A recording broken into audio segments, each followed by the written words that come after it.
Hi. അപ്പോൾ നമുക്ക് next ചാപ്റ്ററിലേക്ക് നോക്കല്ലേ. അപ്പോൾ ഇതുവരെ നമ്മൾ 2 ചാപ്റ്റേഴ്സ് പഠിച്ചു.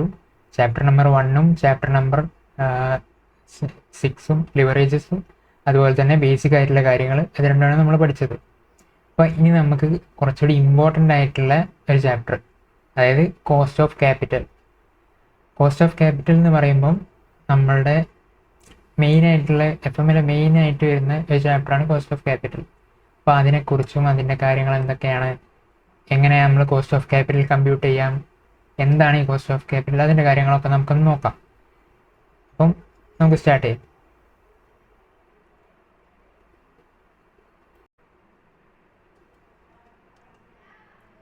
Cost of capital.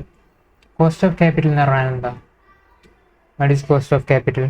Cost of capital means the return expected by the provider of capital to business as compensation for their contribution to total capital. എന്തെങ്കിലും മനസ്സിലായി പറഞ്ഞത്? അതായത് ഇപ്പം നമ്മളൊരു ബിസിനസ് തുടങ്ങി.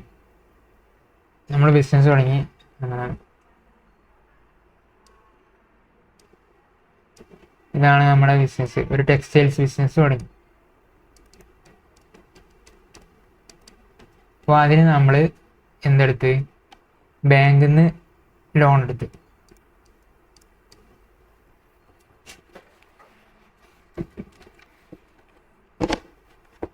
ലോണ് ഒരു 10 lakh എടുത്ത് നമ്മൾ 2 പാർട്ട്നേഴ്സ്, നമ്മളടക്കം 2 ആൾക്കാരുണ്ട്. അപ്പം 2 ആൾക്കാരെ ക്യാപിറ്റൽ ഒരു 5 lakhs ഉണ്ട്. അപ്പോൾ ടോട്ടൽ 15 lakhsനാണ് നമ്മൾ ബിസിനസ് സ്റ്റാർട്ട് ചെയ്തത്. അതായത് ഇനീഷ്യലായിട്ട് നമുക്ക് 15 lakh വേണം. ഇപ്പോൾ നമുക്ക് എന്തൊക്കെ വാങ്ങണം? ഒരു റൂം റെൻറ്റിന് എടുക്കണം. അപ്പോൾ ആ റൂം റെൻറ്റിന് എടുക്കണമെങ്കിൽ അതിന് നമ്മൾ ആദ്യം അഡ്വാൻസ് കൊടുക്കേണ്ടി വരും. അങ്ങനത്തെ കാര്യങ്ങളൊക്കെ ചെയ്യേണ്ടി വരും. അതുപോലെ എഗ്രിമെൻറ്റ് റെഡിയാക്കണം, ലൈസൻസ്, അങ്ങനത്തെ കുറേ കാര്യങ്ങളുണ്ട്. അപ്പോൾ അതിന് പിന്നെ ആദ്യം തന്നെ ഇനീഷ്യലി നമുക്ക് സ്റ്റോക്ക് ഇറക്കണം. അപ്പോൾ അങ്ങനത്തെ കാര്യങ്ങളൊക്കെ നമ്മൾ യൂസ് ചെയ്യാൻ വേണ്ടിയിട്ടാണ് ആദ്യം ഇനീഷ്യലി ഫണ്ട് വേണ്ടത്. അപ്പോൾ അതിന് നമ്മുടെ കയ്യിൽ ക്യാപിറ്റലായിട്ട് 5 lakh ഉണ്ട്, അതായത് 2 പാർട്ട്നേഴ്സിൻ്റെ കയ്യിൽ നിന്ന്. അതുപോലെ തന്നെ 10 lakh ലോണും എടുത്ത്. അപ്പം എന്നിട്ട് നമ്മൾ ബിസിനസ് തുടങ്ങി. അങ്ങനെ ബിസിനസ് മുന്നോട്ട് പോയിക്കൊണ്ടിരിക്കുമ്പോൾ നമുക്ക് റിട്ടേൺസും കിട്ടി, സെയിലൊക്കെ ഉണ്ട്, സെയിൽസൊക്കെ നടന്നു. അതുപോലെ തന്നെ പ്രോഫിറ്റൊക്കെ ഉണ്ടായി, പ്രോഫിറ്റ് കിട്ടി. അപ്പോൾ ഈ പ്രോഫിറ്റ് കിട്ടിയിട്ട് നമുക്ക് ഇനി എന്ത് കൊടുക്കണം? അപ്പം ഈ സെയിൽസും പ്രോഫിറ്റും ഒക്കെ ഉണ്ടായിക്കഴിഞ്ഞാൽ നമുക്ക് ഇനി എന്ത് കൊടുക്കണം? ലോണ് നമ്മൾ വെറുതെ കിട്ടൂല, അതിന് ഇൻട്രസ്റ്റ് കൊടുക്കണം. ഇപ്പോൾ ഒരു 8% ആണ് ഇൻട്രസ്റ്റ് റേറ്റ് എന്ന് വിചാരിച്ചോളും.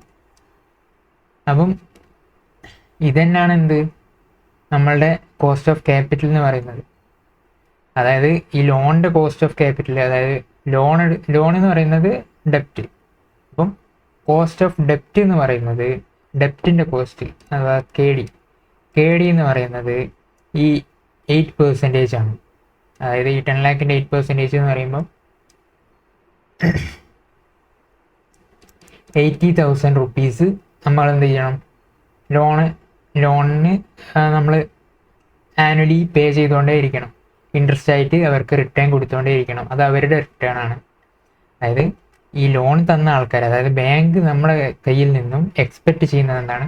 Return expected by the provider of capital. ഈ ലോൺ പ്രൊവൈഡ് ചെയ്തത് ബാങ്കുകാർ. ഈ ബാങ്കുകാർ നമ്മുടെ കയ്യിൽ നിന്നും ഈ 10 ലക്ഷത്തിന് പകരം എക്സ്പെക്റ്റ് ചെയ്യുന്നത് ഈ 8%, അതായത് 80,000 rupees ആനുവലി കൊടുക്കുമെന്നാണ്. അപ്പം അതിനെയാണ് നമ്മൾ എന്ത് പറയുന്നത്? കോസ്റ്റ് ഓഫ് ക്യാപിറ്റൽ എന്ന് പറയുന്നത്. ഇപ്പം കോസ്റ്റ് ഓഫ് ക്യാപിറ്റലിന് ഉദ്ദേശിക്കുന്നത് അതിപ്പം നമ്മുടെ ഇക്വിറ്റീൻ്റെതാവാം, ഡെപ്റ്റിൻ്റെതാവാം, അല്ലെങ്കിൽ ഓവറോൾ ആയിട്ടുള്ള കോസ്റ്റ് ആവാം, എല്ലാം ആവാം.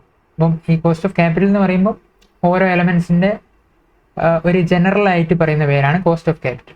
ഓരോ സ്പെസിഫിക് ആയിട്ട് പറയുമ്പം ഡെപ്റ്റിൻ്റെതാണെങ്കിൽ കോസ്റ്റ് ഓഫ് ഡെപ്റ്റ്, അതുപോലെ തന്നെ ഇക്വിറ്റിയുടേതാണെങ്കിൽ കോസ്റ്റ് ഓഫ് ഇക്വിറ്റി. അങ്ങനെ സ്പെസിഫിക് ആയിട്ട് നമുക്ക് പറയുമ്പോൾ അങ്ങനെയാണ് പറയാം. അപ്പം 8% ആണെന്ന് കിട്ടി. അപ്പോൾ ലോണിൻ്റെത് 8%, അതായത് കോസ്റ്റ് ഓഫ് ഡെപ്റ്റ് നമുക്ക് 8% ഉണ്ട്. ഇനി നമ്മൾ ക്യാപിറ്റൽ, അതായത് നമ്മൾ ഫണ്ട് ഇറക്കിയിട്ടുണ്ട്. അപ്പം നമ്മൾ ഫണ്ട് ഇറക്കിയിട്ടുള്ളതിൽ നമ്മളുടെ എക്സ്പെക്റ്റേഷൻ എത്രയാണോ അതനുസരിച്ചാണ് നമ്മളെ കോസ്റ്റ് ഓഫ് ക്യാപിറ്റൽ നിൽക്കുക. ഇപ്പം നമ്മൾ ഒരു 5 lakh ഇൻവെസ്റ്റ് ചെയ്തു. 5 lakh ഇൻവെസ്റ്റ് ചെയ്തതിൽ നമ്മൾ വിചാരിക്കുന്നു ഒരു 20% എങ്കിലും റിട്ടേൺ കിട്ടണം. 20% എന്ന് പറയുമ്പം ഒരു 1 lakh എങ്കിലും നമുക്ക് റിട്ടേൺ വേണം ആനുവലി. അതാണ് നമ്മുടെ എക്സ്പെക്റ്റേഷൻ. അപ്പം ഇതിനെയാണ് നമ്മൾ നമ്മുടെ കോസ്റ്റ് ഓഫ് ഇക്വിറ്റി എന്ന് പറയുന്നത്. ഇതൊക്കെ നമ്മൾ മുന്നത്തെ ക്ലാസ്സിലൊക്കെ ഡിസ്കസ് ചെയ്ത കാര്യങ്ങളാണ്. അപ്പോൾ ഇതാണ് കോസ്റ്റ് ഓഫ് ഇക്വിറ്റി എന്ന് പറയുന്നത്. ഇതിന് എത്രയാണോ നമുക്ക് എക്സ്പെക്റ്റേഷൻ, അതായത് ഷെയർ ഹോൾഡേഴ്സിൻ്റെ അല്ലെങ്കിൽ നമ്മളെ ക്യാപിറ്റൽ പ്രൊവൈഡ് ചെയ്ത ആൾക്കാരുടെ, ഫണ്ട് നമുക്ക് തന്ന ആൾക്കാരുടെ എക്സ്പെക്റ്റേഷൻ എത്രയാണോ അതിൽ നിന്ന് വേണ്ടത്, അതിനാണ് നമ്മൾ കോസ്റ്റ് ഓഫ് ക്യാപിറ്റൽ എന്ന് പറയുന്നത്. അതായത് ബിസിനസ്സിൻ്റെ ഭാഗത്ത് നിന്ന് ചിന്തിക്കുമ്പം നമുക്ക് അത് കോസ്റ്റ് ഓഫ് ക്യാപിറ്റലാണ്. അതായത് ആ ക്യാപിറ്റൽ നമ്മൾ എടുത്തതിന് നമുക്ക് ഇത്രയും കോസ്റ്റ് വരുന്നു. ഓക്കെ, അത് ക്ലിയർ ആണല്ലോ. Cost of capital is also known as cut off rate, hurdle rate, minimum rate of return etcetera. അപ്പം ഇതിന് ഈ പേരുകളൊക്കെ ഉണ്ട്. കട്ട് ഓഫ് റേറ്റ് എന്നുണ്ട്, ഹഡിൽ റേറ്റ് എന്നുണ്ട്, മിനിമം റേറ്റ് ഓഫ് റിട്ടേൺസ് ഒക്കെ ഉണ്ട്. ഇതൊക്കെ വരാൻ കാരണം എന്താ വെച്ചാൽ മിനിമം റേറ്റ് ഓഫ് റിട്ടേൺ എന്നൊക്കെ പറയുന്നത് ഇത്രയെങ്കിലും നമുക്ക് റിട്ടേൺ കിട്ടിയാലേ നമുക്ക് ബിസിനസ് മുന്നോട്ട് കൊണ്ടുപോയിട്ട് കാര്യമുള്ളൂ. കാരണം നമ്മൾ ഈ കോസ്റ്റ് പോലും മുതലാകുന്നില്ലെങ്കിൽ നമ്മൾ പിന്നെ ബിസിനസ് ഇങ്ങനെ ചെയ്തിട്ട് എന്ത് കാര്യമാണ്? നമ്മൾ എപ്പോഴും ലോസ് തന്നെ പോയിക്കൊണ്ടിരിക്കുകയാണെങ്കിൽ നമുക്ക് കാര്യമില്ലല്ലോ. നമ്മുടെ ക്യാപിറ്റൽ കൊണ്ടുവന്നതിനുള്ള കോസ്റ്റെങ്കിലും നമുക്ക് റിക്കവർ ആയാലേ നമുക്ക് ബിസിനസ് പിടിച്ചു നിൽക്കാൻ കഴിയുള്ളൂ. അപ്പം അതിനെ കൊണ്ടാണ് മിനിമം റേറ്റ് ഓഫ് റിട്ടേൺ എന്ന് പറയുന്നത്. ഇത്രയെങ്കിലും റേറ്റ് നമുക്ക് ബിസിനസ്സിന് ഉണ്ടാവണം. അപ്പം ആ റേറ്റ് ഓഫ് റിട്ടേൺ എത്രയാണ്, അങ്ങനത്തെ കാര്യങ്ങളൊക്കെയാണ് നമ്മൾ ഈ ചാപ്റ്ററിലൂടെ പഠിക്കുന്നത്. ഇതൊക്കെ എങ്ങനെ കമ്പ്യൂട്ട് ചെയ്യാം, ഇത് ഞാൻ ജസ്റ്റ് 8% എന്ന് പറഞ്ഞതുകൊണ്ട് ഇത് 8% മാത്രമാകുന്നില്ല, ഇതിൽ കുറച്ച് കമ്പ്യൂട്ടേഷൻസ് ഒക്കെ ഉണ്ട്. അതൊക്കെ നമുക്ക് പഠിക്കാം.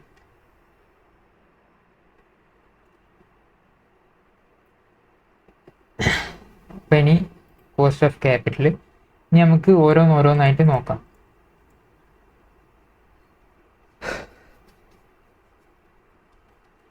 ഇപ്പം നമ്മൾ കോസ്റ്റ് ഓഫ് ക്യാപിറ്റലിൻ്റെ കാര്യങ്ങൾ പറഞ്ഞു.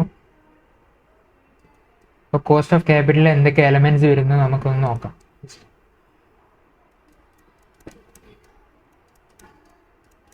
കോസ്റ്റ് ഓഫ് ഡെപ്റ്റ് വരും, അതായത് നമ്മുടെ കയ്യിൽ ലോണ് അങ്ങനത്തെ കാര്യങ്ങൾ ഡിബെഞ്ചേഴ്സ് ഒക്കെ ഉണ്ടെങ്കിൽ കോസ്റ്റ് ഓഫ് ഡെപ്റ്റ് വരും. കോസ്റ്റ് ഓഫ്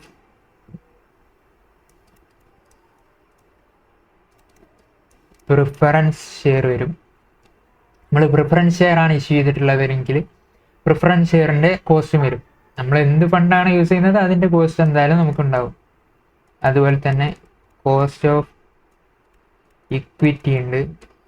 നമ്മളെ ഷെയർ ഹോൾഡേഴ്സിൻ്റെ കയ്യിൽ നിന്ന് ഫണ്ട് എടുത്തതാണെങ്കിൽ അതെത്രയുണ്ട്, അതിൻ്റെ കോസ്റ്റ് എത്ര ഉണ്ടാവും, അതാണ് കോസ്റ്റ് ഓഫ് ഇക്വിറ്റി. ഇനി വേറൊന്നുണ്ട്, കോസ്റ്റ് ഓഫ് റീറ്റെയിൻഡ് ഏർണിങ്സ്. ഇതെന്താ സംഭവം? കോസ്റ്റ് ഓഫ് റീറ്റെയിൻഡ് ഏർണിങ്സ് അതായത് ഇത് നമ്മൾ കോസ്റ്റ് ഓഫ് ഡെറ്റ് എന്ന് പറയുമ്പം ഇത് നമ്മൾ ലോണ്, ഡിബെഞ്ചേഴ്സ് അങ്ങനെയുള്ള ഐറ്റംസ് നമ്മൾ ഫണ്ട്സ് എടുക്കുമ്പോൾ അതിന് കൊടുക്കുന്നതാണ് cost of debt. Preference share എടുക്കും, ഇക്വിറ്റി റൈസ് ചെയ്യുന്നു. അതുപോലെ തന്നെ ഈ കോസ്റ്റ് ഓഫ് റീറ്റെയിൻഡ് ഏർണിങ്സ് എന്ന് പറയുമ്പം നമ്മളിപ്പം ഇക്വിറ്റി ഹോൾഡേഴ്സിന്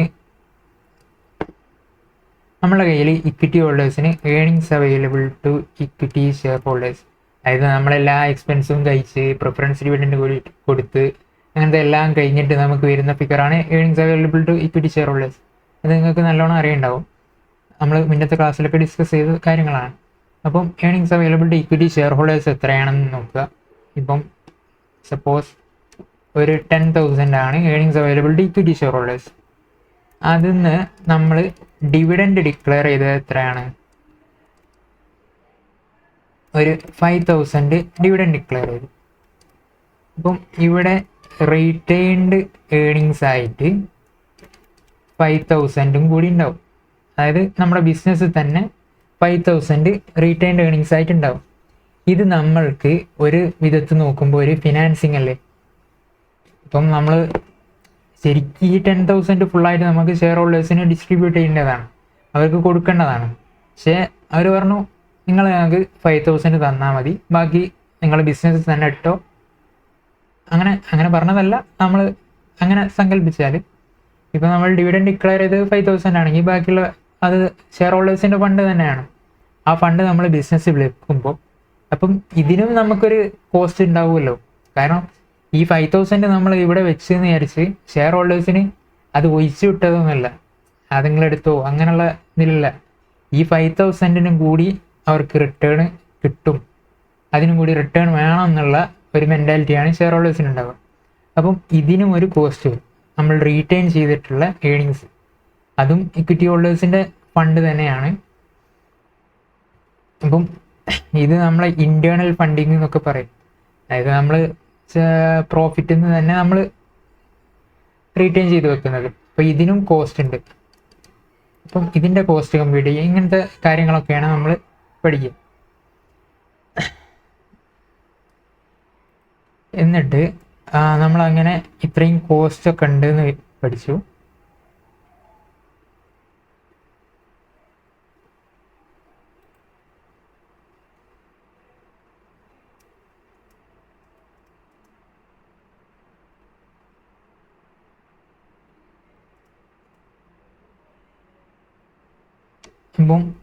അപ്പം നമുക്ക് ഇങ്ങനെ കോസ്റ്റ് കിട്ടി.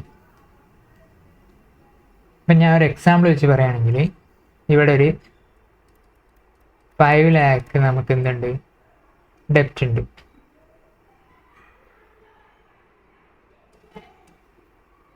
$5 lakh ഡെപ്റ്റ് ഉണ്ട്, 5 lakh പ്രിഫറൻസ് ഷെയർ ഉണ്ട്,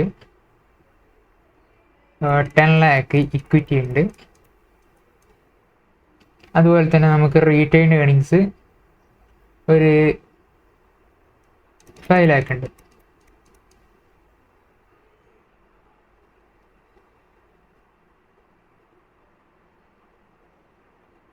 അപ്പോൾ ടോട്ടലി നമുക്ക് 25 lakhs ഉണ്ട് നമ്മളെ ഫണ്ട്. അപ്പം ഈ 5 lakh നമുക്ക് വരുന്ന കോസ്റ്റ് എത്രയാണെന്ന് വെച്ചാൽ 8%. ഇതിന് വരുന്ന കോസ്റ്റ് എത്രയെന്ന് വെച്ചാൽ പ്രിഫറൻസ് ഷെയറിന് ഒരു 10%. അതുപോലെ തന്നെ ഇക്വിറ്റിയിലേക്ക് വരുമ്പം ഒരു 12%. റീറ്റെയിൻ ഏണിങ്സിലേക്ക് വരുമ്പം 11%. ഇങ്ങനെയാണ് നമ്മൾ കോസ്റ്റ് വരുന്നത് എന്ന് വിചാരിച്ചോളൂ. അപ്പോൾ നമ്മളിപ്പം ഒരാൾ നമ്മളോട് ചോദിക്കുകയാണ്, ഇപ്പോൾ നിങ്ങളൊരു ബിസിനസ് നടത്തുന്നുണ്ടല്ലോ, അപ്പോൾ നിങ്ങൾ ഫണ്ട് ചെയ്തതിനൊക്കെ പാടെ എത്ര വരുന്നുണ്ട് ഈ cost, overall cost of capital എത്ര ഉണ്ട് എന്ന് ചോദിച്ചാൽ നമ്മളെങ്ങനെ ഉത്തരം പറയാം? നമ്മളിപ്പോൾ എങ്ങനെ പറയാം, ഡെപ്റ്റിന് എത്ര വരുന്നുണ്ട്, ഈ പ്രിഫറൻസിന് എത്ര വരുന്നുണ്ട്, ഇക്വിറ്റിക്ക് എത്ര വരുന്നുണ്ട്, ഇങ്ങനെ ഓരോന്ന് എടുത്ത് പറയലല്ലേ ചെയ്യുക. നമ്മളെല്ലാം കൂടി ഓവറോളായിട്ട് എത്ര ഉണ്ട് എന്നുള്ളതല്ലേ പറയാം. അപ്പോൾ അതിനാണ് നമ്മൾ ഓവറോൾ കോസ്റ്റ് ഓഫ് ക്യാപിറ്റൽ എന്ന് പറയുന്നത്. അതായത് ഈ ടോട്ടലായിട്ടുള്ള നമുക്ക് കോസ്റ്റ് ആവറേജ് ചെയ്ത് വെയ്റ്റഡ് ആവറേജ് എടുത്ത് നോക്കുമ്പോൾ എത്രയുണ്ട് വരുന്നത്, അതാണ് നമ്മൾ ഓവറോൾ കോസ്റ്റ് ഓഫ് ക്യാപിറ്റൽ എന്ന് പറയുന്നത്. അപ്പം ഓവറോൾ കോസ്റ്റ് ഓഫ് ക്യാപിറ്റൽ എന്ന് പറയുമ്പം നമ്മളെങ്ങനെ കമ്പ്യൂട്ട് ചെയ്യാന്ന് വെച്ചാൽ, ഇപ്പം ഇത് 5 lakh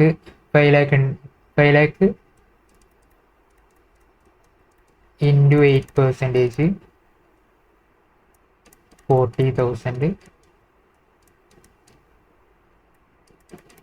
5 lakh into 10%, 50,000. 10 lakh into 12%, 1,20,000. 5 lakh into 11%, 55,000. അപ്പോൾ ഇത്രയാണ് നമുക്ക് എന്ത് വരുന്നത്, കോസ്റ്റുകൾ വരുന്നത്. ഇതാണ് നമ്മുടെ ഫണ്ട്സ്. അപ്പോൾ ഈ ഫണ്ട്സിൻ്റെ ടോട്ടൽ എത്ര ഉണ്ട്? ടോട്ടലായിട്ട് നമ്മുടെ കയ്യിൽ ഫണ്ട് 25 ലക്ഷം ഉണ്ട്. അതുപോലെ തന്നെ ഇവിടെ കോസ്റ്റ് എത്ര വരുന്നത് 4 9 2 21 21 5 26 26 അതായത് 2,65,000 ആണ് നമുക്ക് കോസ്റ്റ് വരുന്നത്. ഫണ്ട്സ് നമ്മൾ എടുത്തിട്ടുള്ളത് 25 ലാക്കാണ്. അപ്പോൾ നമുക്ക് 25 ലാക്ക് ഫണ്ട് എടുത്തപ്പോൾ നമുക്ക് 2,65,000 ആണ് ടോട്ടലി കോസ്റ്റ് വന്നത്. അപ്പോൾ അതിൻ്റെ കോസ്റ്റ് ഓവറോളായിട്ട് നമുക്ക് എത്ര കോസ്റ്റ് ഉണ്ടെന്ന് ചോദിച്ചാൽ എങ്ങനെ അറിയാമെന്ന് വെച്ചാൽ ഈ 2,65,000 അതായത് നമ്മുടെ കോസ്റ്റ് ഓവറോൾ ആയിട്ടുള്ള cost divided by funds, total cost divide by total funds equal to 2,65,000 divided by 25 lakhs. ഇതിൻ്റെ ഹാൻഡ് റൈറ്റിംഗ് കുറച്ച് മോശമാണ്, അപ്പോൾ നമ്മളൊന്ന് അഡ്ജസ്റ്റ് ചെയ്യാം. 2,65,000 divided by 25 lakhs equal to 10.6% എന്ന് കിട്ടും. അപ്പോൾ നമ്മുടെ ഓവറോൾ കോസ്റ്റ് എത്രയാണെന്ന് വെച്ചാൽ 10.6% നമുക്ക് കിട്ടി. അത് ഇങ്ങനെയാണ് നമ്മൾ പറയുക. ഇപ്പോൾ നമ്മൾ ഒരാൾ നമ്മളോട് ചോദിച്ചു നിങ്ങളെ കമ്പനിക്ക് എത്ര കോസ്റ്റ് വരുന്നുണ്ട് ഓവറോൾ ആയിട്ട്, നമുക്ക് പറയാം 10.6% ആണ് ഞങ്ങളെ ഓവറോൾ കോസ്റ്റ് ഓഫ് ക്യാപിറ്റൽ വരുന്നത്. ഡയറക്റ്റായിട്ട് പറയാം, അല്ലാതെ നമ്മൾ ഓരോന്ന് എടുത്ത് പറയേണ്ട ആവശ്യമില്ല. അപ്പോൾ ഇത് ഞാൻ ജസ്റ്റ് ബേസിക് ആയിട്ട് ഒന്ന് ഇൻട്രൊഡക്ഷൻ രൂപത്തിൽ പറഞ്ഞതാണ്. ഇപ്പോൾ നമ്മൾ ഓവറോൾ കോസ്റ്റ് ഓഫ് ക്യാപിറ്റൽ എല്ലാ കാര്യങ്ങളും നമ്മൾ ഡീറ്റെയിൽ ആയിട്ട് പഠിക്കും. അപ്പോൾ നമുക്ക് കറക്റ്റായിട്ട് നോക്കാം. അപ്പോൾ നമുക്ക് കോസ്റ്റ് ഡെപ്റ്റിൽ തന്നെ ഡെപ്റ്റ് എന്നുള്ളതിനെ കൊണ്ട് ഉദ്ദേശിക്കുന്നത് വെറും ലോണ് മാത്രമല്ല. നമ്മൾ ഡെപ്റ്റിൽ നിന്ന് ഉദ്ദേശിക്കുന്നത് ഡിബഞ്ചേഴ്സ് വരും, അതുപോലെ തന്നെ ബോൺസ് വരും, അങ്ങനത്തെ കാര്യങ്ങളൊക്കെ ഡെപ്റ്റിൽ വരും. അതായത് ഒരു ഫിക്സ്ഡ് ആയിട്ടുള്ള ഇൻട്രസ്റ്റ് കോസ്റ്റ് വരുന്ന ഫണ്ട്സിനൊക്കെ നമ്മൾ ഡെപ്റ്റ് എന്ന് പറയും. അപ്പം നമുക്കിവിടെ എഴുതാം.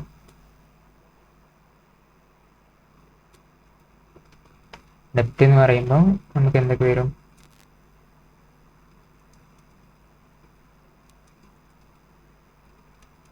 ഡെപ്റ്റ് എന്ന് പറയുമ്പം ലോൺസ് വരും, ഡിബഞ്ചേഴ്സ് വരും, അതുപോലെ തന്നെ ബോൺസ് വരും. അപ്പം ഇതെല്ലാം ഡെപ്റ്റിൽ വരുന്നതാണ്. പിന്നെ ലോൺസ് എന്ന് പറയുമ്പോൾ നമുക്കറിയാം ഇത് ലോണായിട്ട് നമ്മൾ അടിച്ച് കാലങ്ങൾക്ക് ശേഷം അങ്ങനെ അടിച്ചടിച്ച് തീർക്കുന്നതാണ് ലോൺ. ഡിബഞ്ചേഴ്സ് എന്ന് പറയുമ്പം നമ്മൾ 2 ടൈപ്പ് ഉണ്ട്.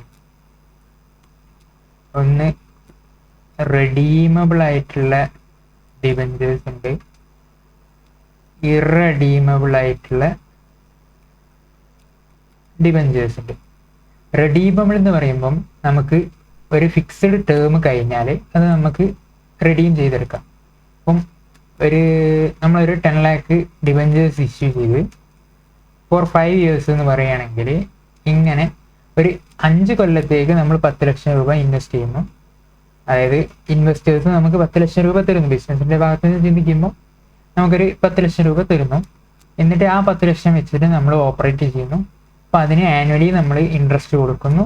5 വർഷം കഴിയുമ്പോൾ നമ്മൾ ഈ 10 lakh തിരിച്ചു കൊടുക്കുന്നു. അതാണ് റിഡീമബിൾ ആയിട്ടുള്ള ഡിബഞ്ചേഴ്സ്. ഇനി വേറെ കേസ് ഇറഡീമബിൾ ഉണ്ട്. ഇപ്പം 10 lakh rupees നമുക്ക് കിട്ടിയാൽ അത് അൺലിമിറ്റഡ് ഇയേഴ്സ്, അതായത് നമ്മളെ കമ്പനി പോകുന്നത് വരെ, കമ്പനീൻ്റെ ഗോയിങ് കൺസേൺ ഉള്ള കാലത്തോളം അത്രയും നമ്മൾ കമ്പനി എത്ര കാലം നിലനിൽക്കുന്നോ അത്രയും കാലം നമ്മൾ എന്ത് ചെയ്യണം, അത് നമ്മുടെ കയ്യിലുണ്ടാവും. ഈ 10 lakh നമ്മുടെ കയ്യിൽ തന്നെ ഉണ്ടാവും. ഇതിന് നമ്മൾ പക്ഷേ ഫിക്സ്ഡ് ആയിട്ട് ഇൻട്രസ്റ്റ് കൊടുത്തുകൊണ്ടേ ഇരിക്കണം. അതാണ് വ്യത്യാസം. ഇതിന് കുറച്ചുകൂടി ഇൻട്രസ്റ്റ് റേറ്റ് കൂടുതലായിരിക്കും. കാരണം ലാസ്റ്റിലേക്ക് നോക്കുമ്പം അവർക്ക് ഈ ഫിക്സ്ഡ് ഈ എമൗണ്ട് തിരിച്ചു കിട്ടാൻ പോകുന്നില്ല. കാരണം അത് നമ്മളെ കമ്പനി ലാസ്റ്റ് ലിക്വിഡേറ്റ് ചെയ്യുന്ന ടൈമിലാണ് കിട്ടുക. അത്രയും കാലം വെയിറ്റ് ചെയ്യണം. അപ്പം ഈ 2 ടൈപ്പാണ് ഡിബഞ്ചേഴ്സ് ഉള്ളത്. അതുപോലെ തന്നെ ബോൺസും ഈ 2 ടൈപ്പായിട്ടാണ് ഉള്ളത്. അപ്പോൾ നമ്മൾ നോക്കുമ്പം ഇനി കോസ്റ്റ് എന്ന് പറയുമ്പം നമ്മൾ ജസ്റ്റ് ഈ 2 ടൈപ്പിലും നമുക്ക് എങ്ങനെയാണ് കോസ്റ്റ് വരുന്നത് എന്ന് കണ്ടുപിടിക്കണം. അപ്പം നമുക്ക് ആദ്യം എന്താ നോക്കേണ്ടത്? കോസ്റ്റ് ഓഫ് ഇറഡീമബിൾ ഡെപ്റ്റിൻ്റെ നോക്കാം.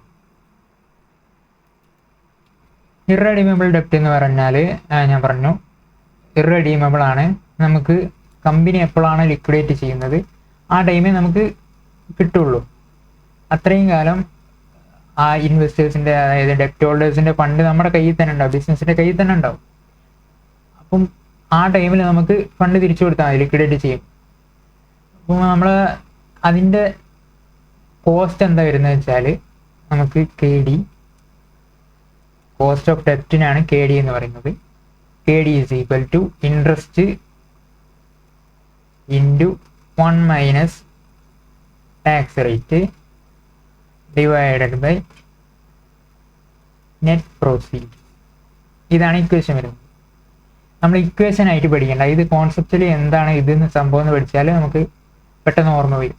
ഇതല്ലാതെ നമ്മൾ ഇക്വേഷനായിട്ട് ഫുൾ ഇക്വേഷനായിട്ട് കാണാതെ പഠിക്കുകയാണെന്നുണ്ടെങ്കിൽ നമുക്ക് പെട്ടെന്ന് മറന്നു പോകാനുള്ള ചാൻസ് ഉണ്ട്. അപ്പോൾ ഈ ഇൻട്രസ്റ്റ് എന്ന് പറയുന്നത് എന്താ വരുന്നത്, ഇതിൻ്റെ കാരണം എന്താ മനസ്സിലാക്കണം, എങ്ങനെ വരുന്നത്. ഈ ഇൻട്രസ്റ്റ് വരാൻ കാരണം, അതായത് ഇതാണ് നമ്മുടെ കോസ്റ്റ്, അത് നമ്മൾ ഓൾറെഡി കണ്ടു. ഈ കോസ്റ്റ് ഓഫ് ക്യാപിറ്റൽ എന്താണെന്ന് വെച്ചാൽ നമ്മളെ കോസ്റ്റ് ഓഫ് ക്യാപിറ്റൽ തന്ന ആൾക്കാർ എക്സ്പെക്റ്റ് ചെയ്യുന്നത് എന്താണോ അതാണ് കോസ്റ്റ് ഓഫ് ക്യാപിറ്റൽ എന്നൊക്കെ നമ്മൾ ആദ്യം തന്നെ തുടക്കത്തിൽ പറഞ്ഞു. അപ്പം ഇവിടെ ഷെയർ ഹോൾഡർ അല്ല, ഇവിടെ ഡെപ്റ്റ് ഹോൾഡർ എന്താണ് എക്സ്പെക്റ്റ് ചെയ്യുന്നത്, ഇൻട്രസ്റ്റ് ആണ്. അപ്പം ഈ ഇൻട്രസ്റ്റ് ഇപ്പോൾ സപ്പോസ് ഒരു 10 റുപ്പീസ് ആണ് ഇൻട്രസ്റ്റ് 10 റുപ്പീസ് ഉണ്ട്, അല്ലെങ്കിൽ 10,000 റുപ്പീസ് ഫോർ 1 ലാക്ക്. 1 ലാക്കാണ് നമുക്ക് തന്നത്, 1 ലാക്കാണ് ഡെപ്റ്റ് ഉള്ളത്.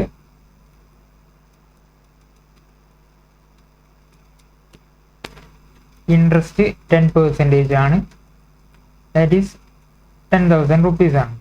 ഓക്കെ, ഇനി അതൊക്കെ നമുക്ക് കിട്ടി. അപ്പോൾ നമ്മൾ പറഞ്ഞു എത്രയാണോ അവർക്ക് കൊടുക്കേണ്ടത്, എത്രയാണോ അവർ തന്നത്, അത് വെച്ച് നോക്കിയാൽ മതി. ഇപ്പം നമ്മൾ 10,000 റുപ്പീസാണ് നമ്മൾ അവർക്ക് ആനുവലി കൊടുക്കേണ്ടത്. അതുപോലെ തന്നെ 1 ലാക്ക് റുപ്പീസാണ് അവർ ടോട്ടലി നമുക്ക് തന്നത്.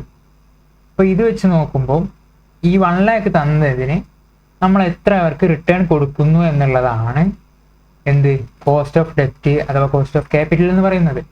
അപ്പോൾ നമ്മൾ അങ്ങനെ ചെയ്യുമ്പം എത്ര വരിക,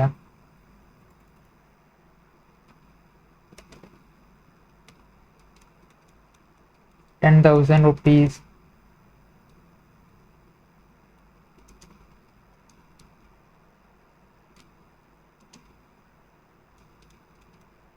by 1 lakh rupees is equal to 10% എന്ന് വരും. അതായത് ഇതാണ് cost of capital, cost of ഡെപ്റ്റ് എന്ന് നമുക്ക് കിട്ടും. പക്ഷേ നമ്മൾ ടാക്സ് കൺസിഡർ ചെയ്യാതെയാണ് ഇത് കിട്ടുന്നത്. നമ്മൾ ടാക്സിനെ കൺസിഡർ ചെയ്യുമ്പോൾ നമ്മൾ ഓൾറെഡി പറഞ്ഞു, ആദ്യം തന്നെ പറഞ്ഞു, ഇൻകം ടാക്സ് കൊണ്ടുവന്ന ടൈമിൽ നമുക്ക് ഇൻട്രസ്റ്റ് ഡിഡക്റ്റബിൾ എക്സ്പെൻസ് അല്ലായിരുന്നു. പിന്നീട് ഷെയർ ഹോൾഡേഴ്സൊക്കെ പറഞ്ഞ് നമുക്ക് പിന്നെ ഈ ഡിഡക്ഷനായിട്ട് കിട്ടിയതാണ് എന്നൊക്കെ പറഞ്ഞു. അപ്പം നമ്മൾ എന്താണ് ഈ ഡെപ്റ്റ് എന്ന് പറയുന്നത്, എന്താണ് ഈ ഇൻട്രസ്റ്റ് എന്ന് പറയുന്നത്, എന്താണ് ഒരു പ്രീ ടാക്സ് ഐറ്റമാണ്. അതായത് നമുക്ക് ഇൻട്രസ്റ്റ് പ്രോഫിറ്റിൽ നിന്നും ലെസ് ചെയ്തിട്ട് ബാക്കിയുള്ളതിന് ടാക്സ് അടച്ചാൽ മതി. അപ്പോൾ നമ്മളെ ഇൻകം സ്റ്റേറ്റ്മെൻറ്റ് വരുമ്പം EBIT ലെസ് ഇൻട്രസ്റ്റ് EBTൻ്റെ മുകളിലാണ് നമ്മൾ ടാക്സ് അടക്കാറ്. ഇപ്പം നമ്മളെ കയ്യിലൊരു EBIT 25,000 റുപ്പീസ് ഉണ്ട്, ഇൻട്രസ്റ്റ് നമുക്കിവിടെ 10,000 റുപ്പീസും ഉണ്ട്. അപ്പം നമുക്ക് EBT വരുന്നത് 15,000 റുപ്പീസാണ്. അപ്പോൾ ഈ 50,000 റുപ്പീസിന് നമ്മൾ ടാക്സ് അടക്കുന്നു. എത്രയാണ്, ഒരു 50% ആണെന്ന് വിചാരിച്ചാൽ 7,500 ടാക്സ് അടച്ചിട്ട് നമ്മുടെ കയ്യിൽ ഏണിങ്സ് ആയിട്ട് വരുന്നത്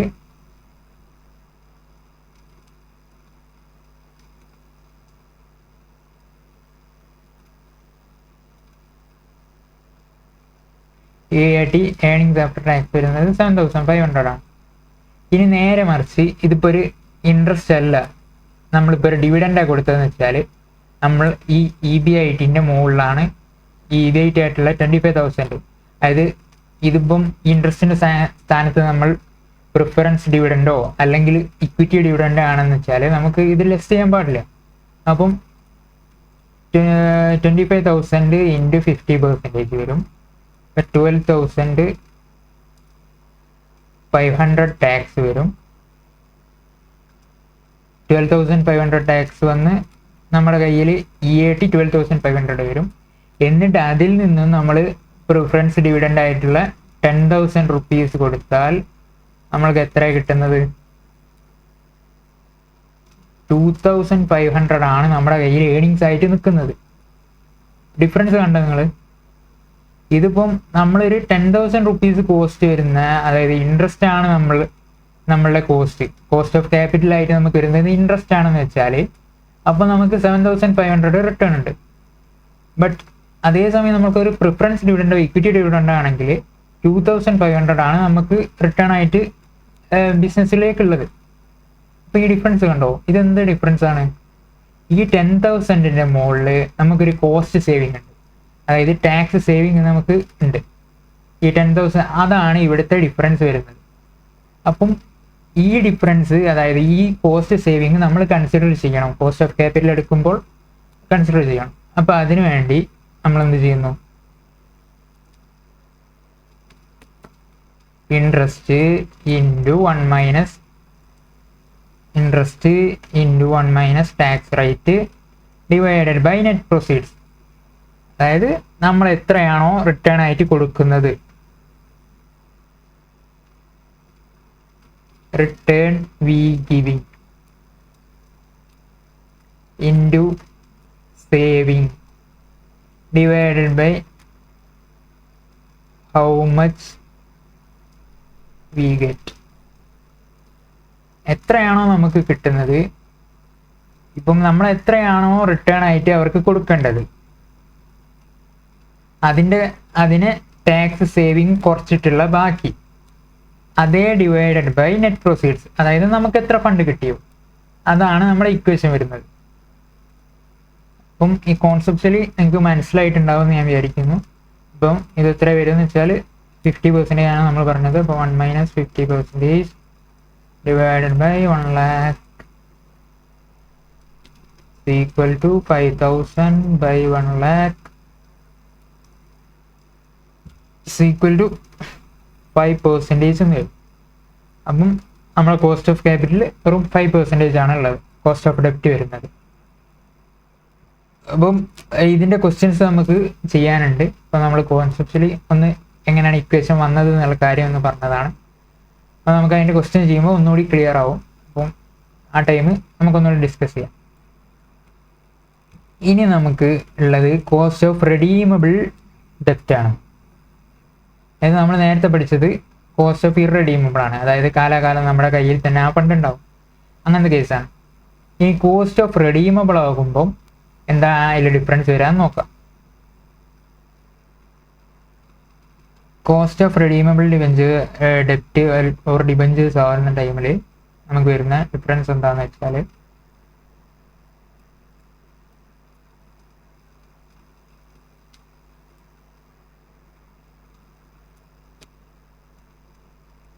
KD is equal to interest into 1 minus tax rate, നമ്മൾ ഓൾറെഡി പഠിച്ചു, plus redemption value minus net proceeds divided by number of years whole divided by redemption value plus net proceeds divided by 2. ഈ equation കണ്ട് ഞെട്ടൊന്നും വേണ്ട, ഇത് simple equation ആണ്. എന്താന്ന് മനസ്സിലാക്കിയാൽ പെട്ടെന്ന് തീരാവുന്നതുള്ളൂ. ഇപ്പം നമ്മൾ പറഞ്ഞു ഇൻട്രസ്റ്റ് എങ്ങനെയാണ് നമ്മൾ റിട്ടേൺ കൊടുക്കുന്നതാണ്. അപ്പം റിട്ടേൺ കൊടുക്കുന്നതിന് ടാക്സ് സേവിങ് കുറച്ച് എമൗണ്ടാണ് ഇത്. Interest into tax saving less ചെയ്തിട്ടുള്ള ബാക്കി എമൗണ്ട്, അതാണ് നമ്മൾ പഠിച്ചു. ഇനി ഇതെന്താ സംഭവം? Redemption value minus net proceeds. ഇതെന്താണ് ഈ റിഡംഷൻ വാല്യൂ എന്ന് പറയുന്നത്? റിഡംഷൻ വാല്യൂ എന്ന് പറയുന്നത് നമ്മളിപ്പോൾ ഒരു 10 years കഴിഞ്ഞിട്ടാണ് നമ്മൾ ഡിബഞ്ചർ അല്ലെങ്കിൽ ബോണ്ട് റിഡീം ചെയ്യുന്നത് എന്ന് വിചാരിച്ചോളൂ. അപ്പോൾ നമുക്ക് 10 ഇയേഴ്സ് കഴിഞ്ഞിട്ട് ഇപ്പം നമ്മൾ ഇഷ്യൂ ചെയ്തിട്ടുള്ളത് ഒരു ഡിബഞ്ചേഴ്സ് നമ്മൾ ഷെയർസ് പോലെ ഓരോരോ ചെറിയ പാർട്ടായിട്ടാണ് ഇഷ്യൂ ചെയ്യുക. 100 റുപ്പീസിൻ്റെ ഫേസ് വാല്യൂ ഉള്ളത്, 10 റുപ്പീസ് ഫേസ് വാല്യൂ ഉള്ളത്, 1000 റുപ്പീസ് ഫേസ് വാല്യൂ ഉള്ളത്, അങ്ങനത്തെ ഐറ്റംസ് ആണ് നമ്മൾ ഡിബഞ്ചേഴ്സ് ബോൺസ് ഒക്കെ. അപ്പോൾ നമ്മൾ ഒരു പെർ യൂണിറ്റ് 1000 റുപ്പീസ് ആണെന്ത് ഫേസ് വാല്യൂ ഉള്ളത്. ഈ ഫേസ് വാല്യൂവിനെ നമ്മൾ ഇഷ്യൂ ചെയ്തു. ഫേസ് വാല്യൂവിനെ നമ്മൾ ഇഷ്യൂ ചെയ്തു എന്ന് പറയുമ്പോൾ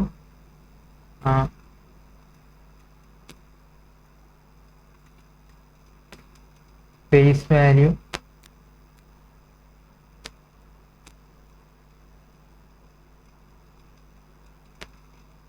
₹1000 നമ്മൾ ഇഷ്യൂ ചെയ്തു എന്ന് പറയുമ്പം ഈ ₹1000 ആണ് നമുക്ക് കിട്ടിയിട്ടുണ്ടാവുക. അതായത് നമ്മൾ ലോൺ എടുത്ത പോലെ ഷെയർ ഹോൾഡറുടെ കയ്യിൽ നിന്ന് നമുക്ക് ബിസിനസ്സിന് കിട്ടിയത് ₹1000 ആണ്. ഓക്കെ, ക്ലിയർ ആണല്ലോ. ഇനി ഇഷ്യൂഡ് അറ്റ് ഫേസ് വാല്യൂ ₹1000. ഇതിന് ഇൻട്രസ്റ്റ് ആയിട്ട് നമ്മൾ കൊടുക്കുന്നത് 10%, ദാറ്റ് ഈസ് ₹100 പെർ ഇയർ നമ്മൾ കൊടുക്കുന്നുണ്ട്. 10% റേറ്റ് ഓഫ് റിട്ടേൺ അല്ലെങ്കിൽ ഇൻട്രസ്റ്റ് റേറ്റ് 10% ഉണ്ട്. ഇനി റെഡീം ചെയ്യുന്നത് റിഡംഷൻ വാല്യൂ, അഥവാ നമ്മൾ ലാസ്റ്റ് ഇത് നമ്മൾ റെഡീം ചെയ്യുക. അതായത് ഈ ഡെപ്റ്റ് ഹോൾഡർ നമ്മളെ കയ്യിൽ നിന്ന് അവർ തിരിച്ചു വാങ്ങും. പണ്ട് 10 ഇയേഴ്സിന് ഇഷ്യൂ ചെയ്തതെന്ന് പറഞ്ഞാൽ 10 ഇയേഴ്സ് കഴിഞ്ഞാൽ നമുക്ക് തിരിച്ചു കൊടുക്കണം. അപ്പോൾ തിരിച്ചു കൊടുക്കുമ്പോൾ നമ്മൾ എത്ര വാല്യൂ ഈ ₹1000 നമ്മൾ തിരിച്ചു കൊടുത്താൽ അവരെടുക്കൂല യൂഷ്വൽ കേസിൽ. കാരണം അപ്പോൾ ഇതിനും നമ്മളെ ഈ വാല്യൂ ഒക്കെ മാറിയിട്ടുണ്ടാവും. ഇന്നത്തെ 1000 ആയിരിക്കില്ല 10 കൊല്ലം കഴിഞ്ഞാലുള്ള 1000. അത് നമുക്കറിയാം, പ്രസൻറ്റ് വാല്യൂ നമ്മൾ പഠിച്ചതാണ്. അപ്പം റിഡംഷൻ വാല്യൂ അപ്പോൾ ഒരു 1500 അങ്ങനെ 1100 അങ്ങനെ എന്തെങ്കിലും കൂടിയിട്ടുണ്ടാവും. ചില കേസിൽ കുറഞ്ഞിട്ടും ഉണ്ടാവും. 2 കേസും ഉണ്ടാവും, കുറഞ്ഞ കേസും ഉണ്ടാവും, കൂടിയ കേസും ഉണ്ടാവും. അത് ക്വസ്റ്റ്യൻസിലൊക്കെ വരും. അപ്പോൾ എന്താ ചെയ്യേണ്ടത് നമുക്ക് നോക്കാം. റിഡംഷൻ വാല്യൂ ഇപ്പം 1500 ആണെന്ന് വിചാരിച്ചോളൂ. 1500 ആണ് റിഡംഷൻ വാല്യൂ. അപ്പോൾ നമ്മൾ നോക്കുമ്പം 1500 മൈനസ് 1000 നമുക്കൊരു 500 കൂടി എക്സ്ട്രാ കൊടുക്കേണ്ടി വരുന്നുണ്ട് ഇല്ലേ? നമ്മൾ സാധാ ഒരു ഇറഡീമബിൾ ആയിട്ടുള്ള ഡിബഞ്ചേഴ്സിൻ്റെ കേസിൽ നമുക്ക് എക്സ്ട്രാ കൊടുക്കേണ്ടി വരുന്നില്ല. കാരണം അത് നമ്മുടെ കമ്പനീൻ്റെ കൂടെ തന്നെ നിൽക്കുന്നതാണ്. അപ്പം ആ ഇക്വേഷന് മാറ്റം വരാനുള്ള കാരണം ഇതാണ്. അതായത് റെഡീം ചെയ്യുമ്പം ഒരു എക്സ്ട്രാ വാല്യൂ കൊടുക്കുന്നുണ്ട്. ആ എക്സ്ട്രാ വാല്യൂ എത്രയാണെന്നുള്ളതിൻ്റെ കോസ്റ്റാണ് ഇവിടെ പറയുന്നത്. ഈ എക്സ്ട്രാ വാല്യൂ എന്ന് പറയുന്നത് redemption value minus net proceeds. അത് നമ്മൾ കണ്ടു, ഒരു ₹500 എക്സ്ട്രാ വരുന്നത്. ഈ ₹500 എക്സ്ട്രാ വരുന്നതിന് നമ്മൾ ലാസ്റ്റ് ഇയറിൽ ₹500 എക്സ്ട്രാ വരുന്നതെന്ന് വിചാരിച്ച് അത് ലാസ്റ്റ് ഇയറിൻ്റെ മാത്രം കോസ്റ്റ് അല്ല, നമ്മൾ ഹോൾ ഇയേഴ്സ് ഈ 10 ഇയേഴ്സിൻ്റെ കോസ്റ്റാണത്. അതുകൊണ്ടാണ് ലാസ്റ്റിലേക്ക് നമ്മൾ കൊടുക്കുന്നു എന്ന് മാത്രം. അപ്പോൾ നമ്മൾ എന്ത് ചെയ്യണം, ഓരോ ഇയറിൻ്റെ കോസ്റ്റ് നോക്കുമ്പോഴും നമ്മൾ ആ ലാസ്റ്റിൽ റിഡീം ചെയ്യുന്ന ആ 500നെ നമ്മൾ ഓരോ ഇയേഴ്സിലേക്ക് എത്ര ഉണ്ടാവും എന്നുള്ളതിനെ കൺവേർട്ട് ചെയ്ത് കണ്ടുപിടിക്കണം. അപ്പോൾ അതിനാണ് നമ്മളിവിടെ നമ്പർ ഓഫ് ഇയേഴ്സ് കൊടുക്കുന്നത്. 10 ഇയേഴ്സ് ഇവിടെ കൊടുത്താൽ 500 divide by 10 year is equal to 50. അപ്പോൾ നമ്മളെ കോസ്റ്റ് എത്ര വരിക എന്ന് വെച്ചാൽ പിന്നെ അപ്പോൾ എക്സ്ട്രാ നമുക്കൊരു ₹50 കോസ്റ്റ് വരുന്നുണ്ട്. ഇനി നമ്മളെ ഡിനോമിനേറ്ററിൽ നമ്മൾ കൊടുക്കുന്നത് redemption value plus net proceeds divide by 2. അതായത് നമ്മൾ നോക്കുമ്പം നമുക്ക് തന്ന ഫണ്ട് എത്രയാണ്, ₹1000 ആണ്. നമ്മൾ റിഡീം ചെയ്യുന്ന ഫണ്ട് എത്രയാണ്, ₹1500. അപ്പം നമ്മളിപ്പം 1500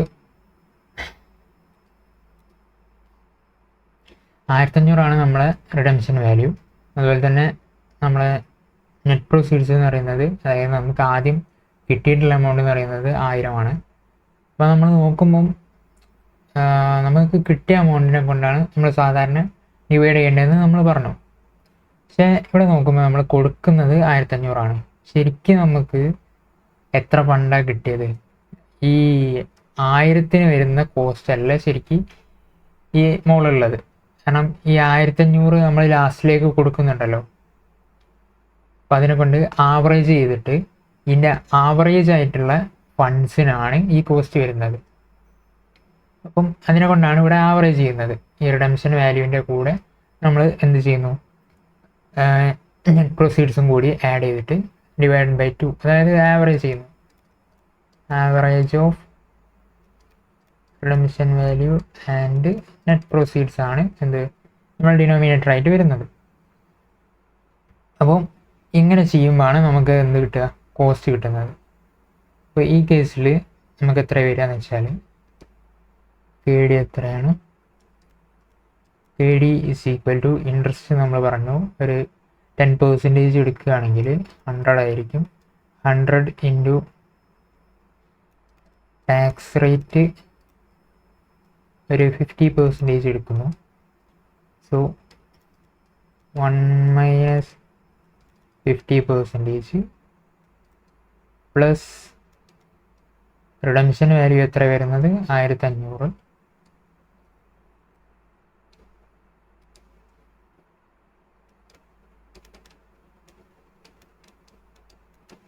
minus 1000 divided by 10 years, all divided by 1500 plus 1000 divided by 2.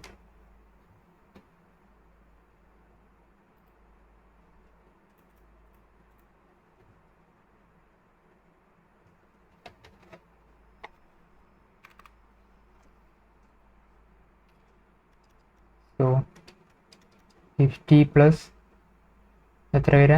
500 divided by 10 is equal to 50 all divided by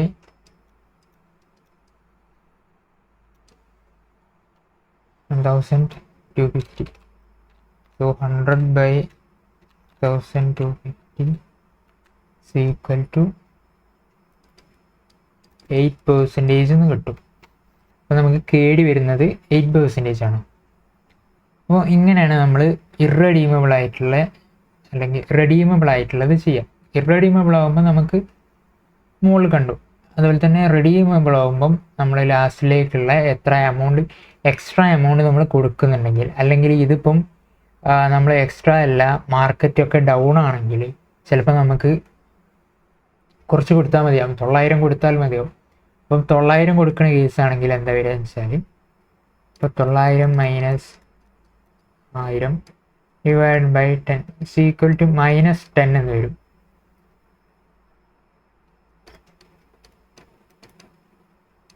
redemption value less than net proceeds ആവുന്ന ടൈമാണ് ഇത് പറയുന്നത്. -10 എന്ന് വരും. അപ്പോൾ നമ്മൾ ചെയ്യുമ്പം ഇപ്പോൾ ഇവിടെ 50 പ്ലസ് -10 ഡിവൈഡഡ് ബൈ 1250 എന്ന് വരും.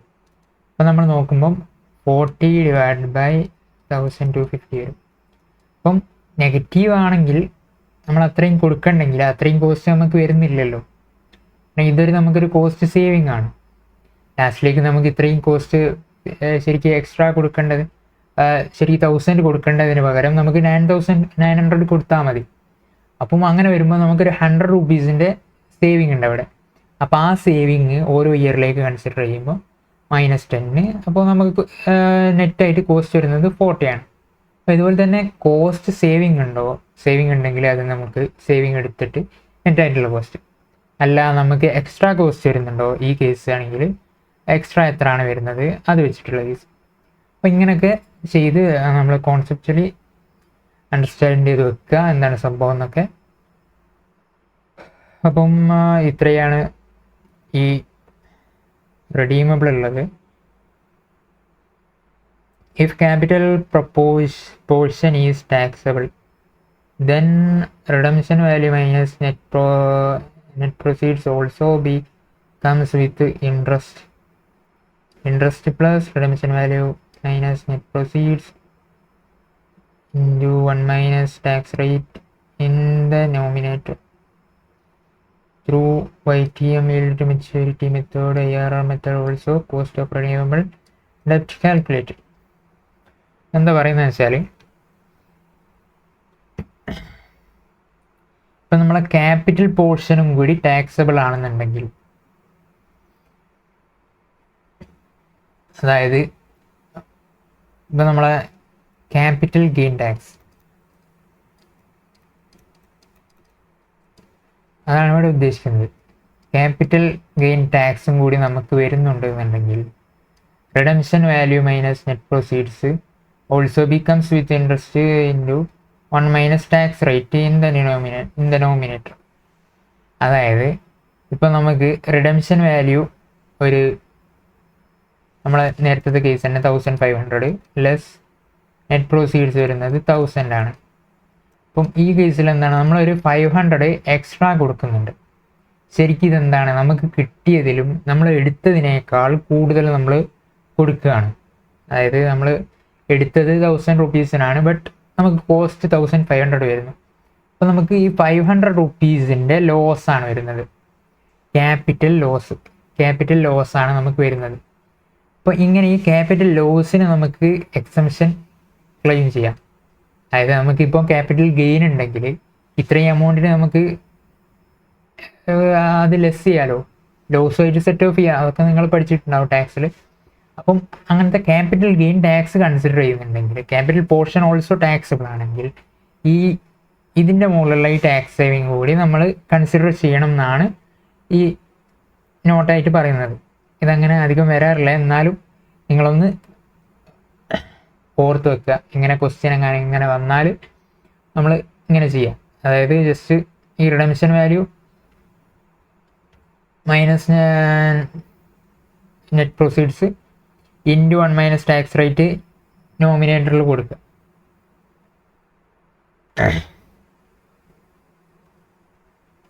അതായത് ഇത് രണ്ടും കൂടി ഇൻട്രസ്റ്റും redemption value minus net proceeds into 1 minus tax rate രണ്ടും കൂടി ആഡ് ചെയ്തിട്ട് നേരെ 1 മൈനസ് ടാക്സ് റേറ്റ് കൊടുക്കുക. അല്ലെങ്കിൽ നിങ്ങൾ സാധാ കൊടുക്കുന്ന പോലെ ഇൻട്രസ്റ്റ് ഞാൻ എഴുതി കാണിച്ചു തരാം. അങ്ങനത്തെ കേസ് വരുമ്പോൾ ഇൻട്രസ്റ്റ് പ്ലസ് റിഡംഷൻ വാല്യൂ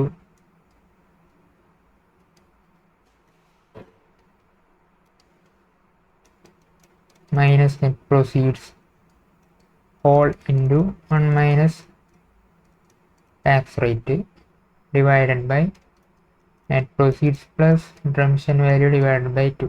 ഇത് തിരിച്ച് ചെയ്താലൊക്കെ കറക്റ്റ് തന്നെയാണ്, ആഡ് ചെയ്യുന്നതാണ്. എന്നെ കൊണ്ട് അങ്ങനെ ഇത്. അപ്പം KD is equal to, അപ്പോൾ ഇങ്ങനെ ചെയ്താൽ മതി. അതായത് എല്ലാം ടാക്സബിൾ, ഈ ക്യാപിറ്റൽ പോർഷൻ ഓൾസോ ടാക്സബിൾ ആണെന്ന് പറയുകയാണെങ്കിൽ ഇതൊരു നമുക്കൊരു ക്യാപിറ്റൽ ലോസ് ആണ് 500 റുപ്പീസ്. അപ്പം ഇതിൻ്റെ നമ്മൾ എത്ര പെർസെൻറ്റേജ് ആണ് ക്യാപിറ്റൽ ഗെയിൻ ടാക്സ്, അല്ലെങ്കിൽ നമ്മൾ ടാക്സ് റേറ്റ് പൊതുവേ നമ്മളെ ക്വസ്റ്റ്യൻസിൽ സാധാരണ തരാറ് എങ്ങനെയാണെന്ന് വെച്ചാൽ ഡയറക്റ്റായിട്ട് ഒരു പെർസെൻറ്റേജ് ആയിരിക്കും. ക്യാപിറ്റൽ ഗെയിനും അത്ര തന്നെയാണ് പെർസെൻറ്റേജ് ക്വസ്റ്റ്യനിൽ സാധാരണ തരാറ്. അപ്പോൾ അതിനെ കൊണ്ടാണ് ഇങ്ങനെ ചെയ്യുന്നത്. അല്ലെങ്കിൽ ക്യാപിറ്റൽ ഗെയിൻ ടാക്സ് വേറെ പെർസെൻറ്റേജ് ആണെന്നുണ്ടെങ്കിൽ നിങ്ങൾ സെപ്പറേറ്റ് ആയിട്ട് interest into 1 minus tax rate എന്ന് ഇവിടെ ചെയ്യുക. അതുപോലെ തന്നെ redemption value minus net proceeds into 1 minus tax rate എന്ന് ഇപ്പുറത്തും ചെയ്ത് രണ്ടും കൂടി ആഡ് ചെയ്തിട്ട് അങ്ങനെ ചെയ്യുന്നതാണ് വേണ്ടത്. അപ്പോൾ എന്താണ് ക്വസ്റ്റ്യൻ എങ്ങനെ വരുന്നതെന്ന് വെച്ചാൽ അത് വെച്ച് ചെയ്യാം. അപ്പോൾ നിങ്ങൾക്ക് ഇതിൻ്റെ കോൺസെപ്റ്റ് എന്താ മനസ്സിലായിട്ടുണ്ടാവും. അപ്പോൾ ഇതിൽ സേവിങ് എങ്ങനെ വരുന്നത് വെച്ചാൽ 500 റുപ്പീസ് നമ്മുടെ ക്യാപിറ്റൽ ലോസ് ആണ്. അപ്പോൾ ഇതിൻ്റെ മുകളിലുള്ള പെർസെൻറ്റേജ് അടിക്കുക. ഇപ്പോൾ ഒരു 50% ആണെങ്കിൽ 50%, അതായത് 250 നമുക്ക് ഡിഡക്ഷനായിട്ട് ക്ലെയിം ചെയ്യാം. ഓക്കെ ആണല്ലോ. അപ്പം നമുക്ക് വേറെ അതർ ക്യാപിറ്റൽ ഗെയിൻസ് ഉണ്ട് നമ്മുടെ കമ്പനിക്ക്. അപ്പോൾ ഒരു 1000 ക്യാപിറ്റൽ ഗെയിൻ ഉണ്ട്. അപ്പോൾ അതിൻ്റെ മുകളിൽ നമുക്ക് എത്ര ടാക്സ് കൊടുക്കണം? 50% ആണെങ്കിൽ 500 ടാക്സ് കൊടുക്കണം. അപ്പം നമുക്കിവിടെ ഒരു ക്യാപിറ്റൽ ലോസ് ഉണ്ട് 500. അപ്പം ഈ 500ൻ്റെ മുകളിൽ നമുക്ക് 250 എക്സംഷൻ ക്ലെയിം ചെയ്ത്, അതുപോലെ തന്നെ 500 നിന്ന് 250 കുറച്ചിട്ട് ബാക്കി 250 നമുക്ക് അടിച്ചാൽ മതിയാവും. കാരണം ഈ ലോസും ഈ പ്രോഫിറ്റും തമ്മിൽ സെറ്റ് ഓഫ് ആയിപ്പോവും. അതാണ് ഞാൻ പറഞ്ഞത്. അപ്പം അങ്ങനത്തെ കേസിലാണ് ഈ റിഡംഷൻ വാല്യൂവിനെയും നെറ്റ് പ്രൊസീഡ്സിനെയും കൂടി ആഡ് ചെയ്തിട്ട് ടാക്സ് സേവിങ്ങിലേക്ക് കൺസിഡർ ചെയ്യുന്നത്. ക്യാപിറ്റൽ പോർഷൻ ടാക്സബിൾ ആണെന്ന് ക്വസ്റ്റ്യനിൽ പറഞ്ഞാൽ മാത്രം. അല്ലെങ്കിൽ നമ്മൾ ആദ്യം ചെയ്ത ഇക്വേഷൻ തന്നെയാണ് ചെയ്യേണ്ടത്. ഇക്വേഷൻ എങ്ങനെ വരുന്നത് എന്നൊക്കെ നിങ്ങൾക്ക് ഇപ്പോൾ നല്ലോണം മനസ്സിലായിട്ടുണ്ടാവും. അപ്പം അത് വെച്ച് നോക്കുക. ഇനി പറയുന്നത് through ITM method, IRR method, also cost of redeemable ഡെപ്റ്റ് കാൽക്കുലേറ്റഡ്. അതായത് ഈൽഡ് ടു മെച്യൂരിറ്റി മെത്തേഡ് അത് നമ്മൾ ഇൻവെസ്റ്റ്മെൻറ്റ് ഡിസിഷനിൽ പഠിക്കും. പിന്നെ IRR മെത്തേഡ് അത് നമ്മൾ ഇൻവെസ്റ്റ്മെൻറ്റ് ഡിസിഷനിൽ പഠിക്കും. ഈ മെത്തേഡ് ഉപയോഗിച്ചും ഡെപ്റ്റ് കാൽക്കുലേറ്റ് ചെയ്യാമെന്നാണ് പറയുന്നത്. ചാപ്റ്റർ 7 ഡിവിഡൻഡ് ഡിസിഷൻ അല്ല investment decision if no other information given in the question. പിന്നെ അടുത്തത് redeemable at the instalments ITM method used IRR method വെച്ചിട്ട് നമുക്ക് റെഡീമബിൾ ആയിട്ടുള്ള ഇതിൻ്റെ കോസ്റ്റ് കണ്ടുപിടിക്കാം. അതും നമ്മൾ ഇൻവെസ്റ്റ്മെൻറ്റ് ഡിസിഷൻ എടുക്കുമ്പം അവിടെ പഠിക്കും. ഇത് നോക്കുക ക്വസ്റ്റ്യൻസ് കുറവായിരിക്കും ഉണ്ടാവുക. മുകളിൽ പഠിച്ച നമ്മളെ റെഡീമബിളും ഇറഡീമബിളെന്നുമാണ് അധികം ക്വസ്റ്റ്യൻസ് വരാറ്. അതുപോലെ തന്നെ സീറോ കൂപ്പൺ ബോണ്ട് എന്താ സംഭവം എന്ന് വെച്ചാൽ, ഇപ്പം നമ്മൾ സാധാരണ ബോണ്ടൊക്കെ എങ്ങനെയാണ് ഉണ്ടാവുക? ബോണ്ടൊക്കെ എന്ന് പറഞ്ഞാൽ ഒരു ബോണ്ടല്ല കേട്ടോ, ബോണ്ട് 1000 റുപ്പീസ് നമുക്ക് ഫേസ് വാല്യൂ ഉള്ളൊരു ബോണ്ട്. ആ ബോണ്ട് നമ്മൾ കമ്പനി ഇഷ്യൂ ചെയ്യുന്നു. കമ്പനി 1000 റുപ്പീസ് ഫേസ് വാല്യൂ ഉള്ളൊരു ബോണ്ട് ഇഷ്യൂ ചെയ്യുന്നു. അപ്പം ഈ 1000 റുപ്പീസ് ക്യാഷായിട്ട് കമ്പനിക്ക് കിട്ടും, ക്യാഷായിട്ട് ബാങ്കായിട്ട് കമ്പനിക്ക് കിട്ടുന്നു. എന്നിട്ട് അതിന് പകരം ഒരു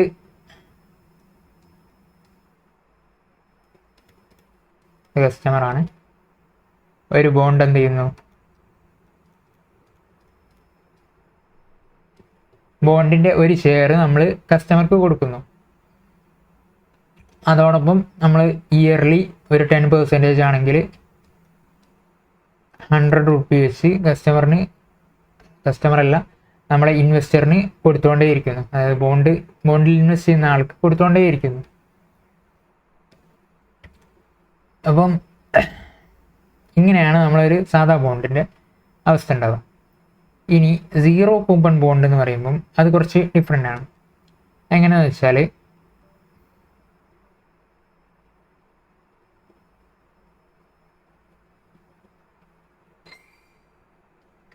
സീറോ കൂപ്പൺ ബോണ്ടിൽ നമ്മൾ എന്ത് ചെയ്യില്ല, ഇൻട്രസ്റ്റ് ഉണ്ടാവില്ല.